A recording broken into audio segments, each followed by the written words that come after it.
पुराने वक्तों की बात है, तकरीबन 19वीं सदी यानी 1900 के करीब के एक छोटे से कस्बे में सिराज नाम का एक दुकानदार रहता था।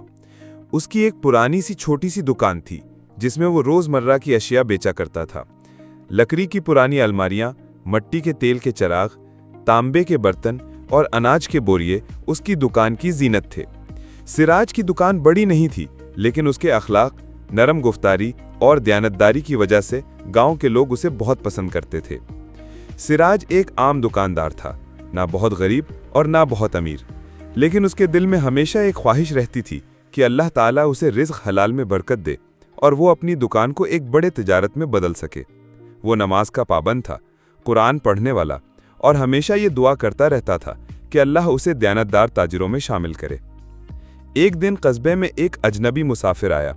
उसके लिबास से अंदाज़ा होता था कि वो किसी दूर दराज शहर से आया है। मुसाफिर ने कुछ सामान खरीदा और जाते जाते सिराज के पास एक छोटा सा थैला अमानत के तौर पर रख दिया। उसने कहा, भाई, मैं कुछ दिनों के लिए यहाँ क़याम करूँगा। ये मेरा कीमती सामान है। मुझे तुम्हारी शक्ल से नेक नियति झलकती है, इसलिए ये अमानत तुम्हारे पास रखवा रहा हूँ। जब मैं वापस आऊँगा तो ले लूँगा। सिराज ने थैला फौरन संभाल लिया और कहा, इत्मीनान रखो भाई, तुम्हारी ये चीज़ अल्लाह को गवाह बनाकर मेरे पास अमानत है। जब मुसाफिर चला गया तो सिराज ने थैला अपनी दुकान के एक महफूज कोने में रख दिया। कई दिन गुजर गए, मुसाफिर वापस ना आया। कुछ लोगों ने सिराज को मशवरा दिया कि इस थैले में ज़रूर कीमती चीज़ें होंगी, क्यों ना देख लिया जाए।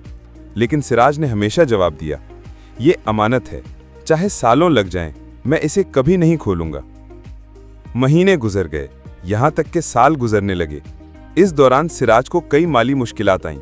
कभी दुकान में ग्राहक कम आते, कभी नुकसान हो जाता, कभी कर्ज देना पड़ता, लेकिन उसने कभी अमानत को हाथ ना लगाया।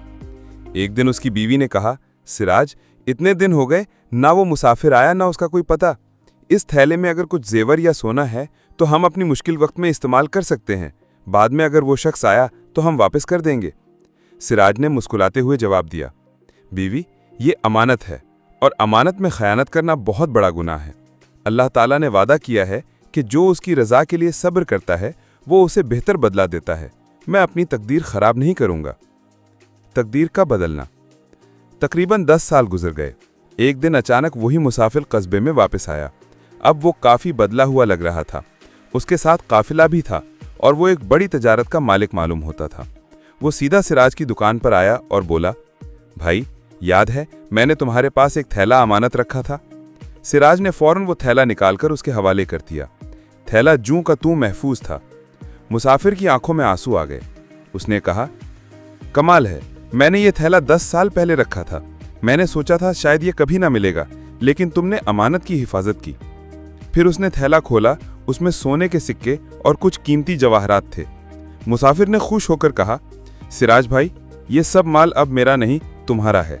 तुमने अमानतदारी का हक अदा किया। मैं तुम्हें अपनी तजारत में शरीक करता हूँ। दुकानदार की तकदीर का संवरना। यूं अल्लाह की कुदरत से सिराज की जिंदगी बदल गई। वो एक छोटे दुकानदार से बड़े ताजिर बन गया, लेकिन उसने कभी अपनी दयानतदारी को नहीं छोड़ा। अब वो दूसरों की भी मदद करता, यतीमों और गरीबों को खाना खिलाता और अपनी दौलत का बड़ा हिस्सा अल्लाह की राह में खर्च करता। लोग उसकी मिसाल देते और कहते, ये है अमानतदारी की बरकत। एक अमानत ने उसकी तकदीर बदल दी। ये वाक़या हमें ये सबक देता है कि अमानतदारी ईमान का हिस्सा है। नबी करीम सल्लल्लाहु अलैहि वसल्लम ने फरमाया, जिसके अंदर अमानत नहीं उसके अंदर ईमान नहीं। सिराज ने अपनी ख्वाहिशात को काबू में रखा और अल्लाह पर भरोसा किया। नतीजा ये निकला कि अल्लाह ने उसे इज्जत, दौलत और कामयाबी से नवाजा। दुनिया और आखिरत दोनों में कामयाब वही है जो अमानत को अमानत समझे और अल्लाह की रज़ा के लिए दयानतदारी को अपनाए।